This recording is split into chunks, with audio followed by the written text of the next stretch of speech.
वालाची भाजी, निवडलेले वाल आहेत हे. आला लसूण पेस्ट, कांदा, सुका खोबरा, कोथिंबीर, टोमॅटो, कढीपत्ता, राई, जीरा, हिरवी मिरची, हिंग, मीठ हे सगळे मसाले आहेत. आगरी मसाला, गरम मसाला, धने पावडर, हळद, आगरी गरम मसाला, काश्मीरी लाल मसाला आणि काळा मसाला. आता आपण फर्स्ट तेल टाकून घेऊया.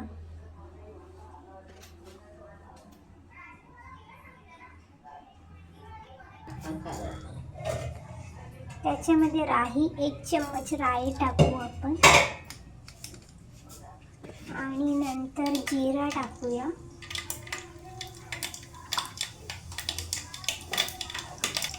आता कढीपत्ता टाकूया आणि हिंग टाकूया थोडंसं.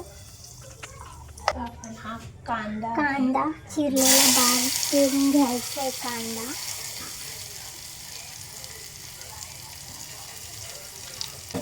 हे सगळं मिक्स करून घेऊया आपण.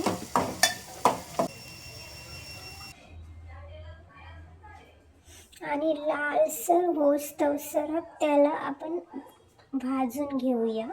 आता बघा असं रंग यायला पाहिजे तोपर्यंत शिजून घ्यायचं आहे. कांदा पूर्णपणे शिजलेला हवा. आता आपण त्याच्यामध्ये आला लसूण पेस्ट घालूया. मी हिरवी मिरची पण याच्यामध्येच पिसून घेतली आहे. हे सगळं मिक्स करूया. आता आपण याच्यामध्ये टोमॅटो टाकूया. बारीक चिरून घ्यायचं आहे टोमॅटो. सगळं मिक्स करून घेऊया. आणि याच्यानंतर आपण जे सगळे मसाले जे आहेत, आगरी मसाला, लाल तिखट, काश्मीरी मसाला, हळद, गरम मसाला, धने पावडर हे सगळे मसाले आपण त्याच्यामध्ये टाकून घेऊया. तुमच्या आवडीनुसार तिखट वगैरे जसं आहे त्याप्रमाणे तुम्ही टाकू शकता. काळा मसाला टाकूया. सगळे जेवढे मी तुम्हाला मसाले सांगितले आहेत ते सगळे मसाले आपण याच्यामध्ये टाकणार आहोत. आणि हे मसाले टाकून झाल्यावरती आपण हे सगळे मिक्स करून घेऊया. सगळे मिक्स करून घ्या.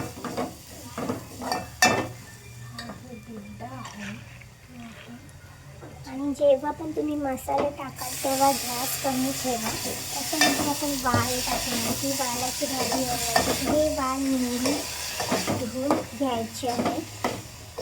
त्याच्यानंतर हे मिक्स करून घ्या.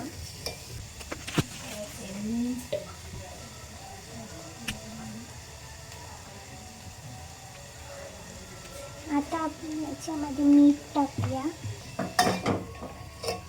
चवीनुसार मीठ जसं तुमचं प्रमाण आहे. तुम्हाला जास्त पाहिजे असेल तर तुम्ही जास्त टाकू शकता.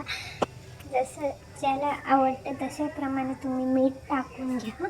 त्याच्यानंतर आपण याच्यावरती झाकण देणार आहोत आणि झाकणमध्ये पाणी गरम करायला ठेवणार आहोत. जेव्हा पण हे पाणी गरम होईल तेव्हा आपण झाकण काढून त्याच्यामध्ये हाच गरम पाणी टाकूया. बघा किती मस्त रंग आलेला आहे. आता आपण याच्यामध्ये तो जो गरम पाणी केलेला आहे तो टाकूया.